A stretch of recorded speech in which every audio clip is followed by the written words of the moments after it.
अस्सलाम वालेकुम। YouTube video के थंबनेल से आप समझ गए होंगे कि आज का टॉपिक क्या होने वाला है। क्या ईद मिलाद कुरान से साबित है? बहुत सारे लोग कुरान की आयत को तोड़ मरोड़ कर पेश करते हैं, खुसूसन एक आयत को सूरह यूनुस की, ये देखो यहाँ पे हुक्म है ईद मिलाद का। तो हम सबसे पहले वो आयत देखते हैं। ये आयत है सूरह यूनुस की आयत नंबर 58, जिसमें अल्लाह ताला फरमाता है, आप कह दीजिए कि बस लोगों को अल्लाह के इस इनाम और रहमत पर खुश होना चाहिए, वो इससे बदरजह बेहतर है जिसको वो जमा कर रहे हैं। यहाँ पे इन्होंने मुराद ली है रहमत, और इसको कनेक्ट किया है एक और आयत से जिसमें अल्लाह रब्बुल इज़्ज़त फरमाता है कि हमने आपको तमाम आलिमीन पर रहमत बनाकर भेजा है। इसमें कोई शक नहीं, ना इससे इनकार है कि रसूलुल्लाह सल्लल्लाहु अलैहि वसल्लम तमाम आलमों पर रहमत बनकर आए, अल्लाह ताला ने रहमत बनाकर भेजा। लेकिन जिस आयत का ये हवाला दे रहे हैं वहाँ पर रहमत से मुराद कुछ और है। अल्लाह ताला ने उससे पहले वाली आयत में ही फरमाया है, सूरह यूनुस की आयत 57 है, मतलब उससे पहले की आयत में अल्लाह ताला फरमाता है, ऐ लोगों, तुम्हारे पास तुम्हारे रब की तरफ से एक ऐसी चीज़ आई है जो नसीहत है और दिलों में जो रोग हैं उनके लिए शिफा है और रहनुमाई करने वाली है और रहमत है ईमान वालों के लिए। तो यहाँ पे अल्लाह ताला ने रहमत से मुराद कुरान ली है। यहाँ पे सिर्फ इस आयत में नहीं, कई कुरान में कई आयत में ये रहमत वाला लफ्ज़ आया इस्तेमाल हुआ है, खुसूसन अल्लाह की किताबों के लिए। जैसे कि सूरह अल अहकाफ में अल्लाह ताला फरमाता है, और इससे पहले मूसा की किताब पेशवा और रहमत थी, और ये किताब है तस्दीक करने वाली अरबी ज़ुबान में, ताकि जालिमों को डराए और नेककारों को बशारत हो। सूरह नमल में आयत 77 में अल्लाह ताला फरमाता है, और यह कुरान ईमान वालों के लिए यकीनन हिदायत और रहमत है। और सूरह अल आराफ में आयत 150 पर 154 में अल्लाह ताला फरमाता है, और जब मूसा अलैहिस्सलाम का गुस्सा फर्द हुआ तो उन तख्तियों को उठा लिया और उनके मज़ामीन में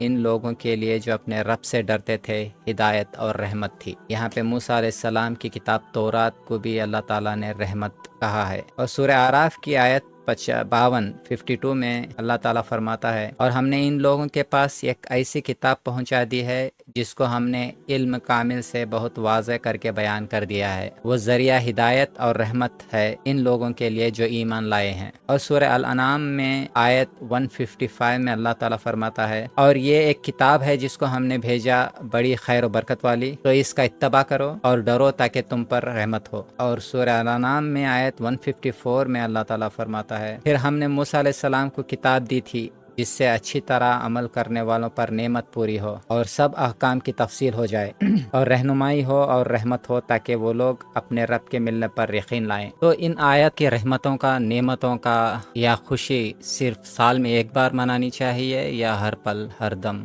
हर दिन? अल्लाह ताला इरशाद फरमाता है कि तुम अल्लाह ताला की नेमतों का शुमार नहीं कर सकते। और एक जगह पे अल्लाह ताला फरमाता है कि इंसान बड़ा नाशुक्रा है, क्योंकि हम वो उसकी इस नेमतों का शुक्र वैसा अदा नहीं करते जिसका जितना हक है। अल्लाह ताला फरमाता है कि मैं खुद तुम्हारी ज़ात में निशानियाँ दिखाऊंगा। एक लम्हे के लिए अपने जिस्म पर गौर करें। अल्लाह ताला ने हमें बेशुमार नेमतें अता फरमाई हैं। हमारी आँखें हमें दुनिया के खूबसूरत मनाजर दिखाती हैं। इंसानी आँख मुख्तलिफ रंगों और बेशुमार बारीक तफसीलात को पहुँचाने की सलाहियत रखती है। हमारा दिमाग पूरे जिस्म को कंट्रोल करता है और हर लम्हा बेशुमार मालूमात को प्रोसेस करता है। हमारा दिल तकरीबन 5 लीटर खून पंप करता है, यानी एक दिन में हमारा दिल तकरीबन 7000 लीटर खून जिस्म में गर्दिश करवाता है। हमारे फेफड़े हर सांस के साथ जिस्म को ऑक्सीजन फराहम करते हैं। हम हर लम्हा सांस लेते हैं, लेकिन हमें इस अजीम नेमत का एहसास भी नहीं होता।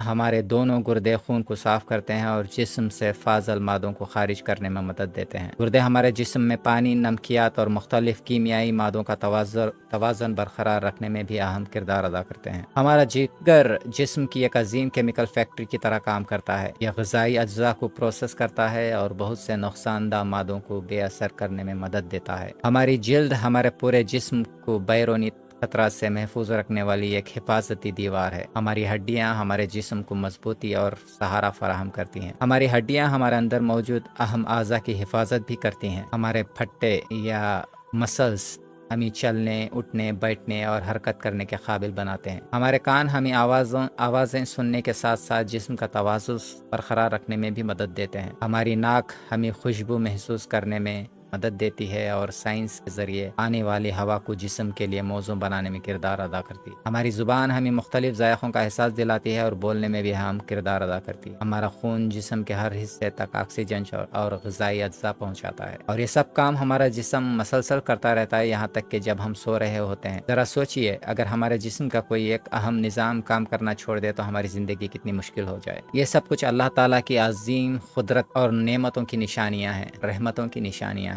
تو اللہ رب العزت نے ہمارے جسم کا جو یہ نظام بنایا ہے، وہ کیا ہم پر اللہ کی رحمت نہیں ہے؟ کیا اللہ کا ہم پر فضل نہیں ہے؟ کیونکہ دنیا میں ایسے بہت سے لوگ ہیں، اندھے ہیں، بہرے ہیں، گونگے ہیں، اپاہج ہیں، کسی کو دل کا پرابلم ہے، کسی کے پھیپھڑے خراب ہیں، کسی کو لیور کا پرابلم ہے، لیکن اللہ تعالیٰ نے ہم کو صحت اور تندرستی عطا کی۔ کیا اس بات پر ہمیں خوش نہیں ہونا چاہیے؟ کیا اس بات پر ہمیں اللہ تعالیٰ کا شکر نہیں ادا کرنا چاہیے؟ کب؟ سال میں ایک مرتبہ یا ہر دن ہر پل؟ میری بات کو تھوڑی دھیان سے دیکھیں، سمجھیں۔ اگر آپ میری باتوں سے متفق ہیں تو اس ویڈیو کو زیادہ سے زیادہ لوگوں تک شیئر کریں۔ جزاک اللہ خیر۔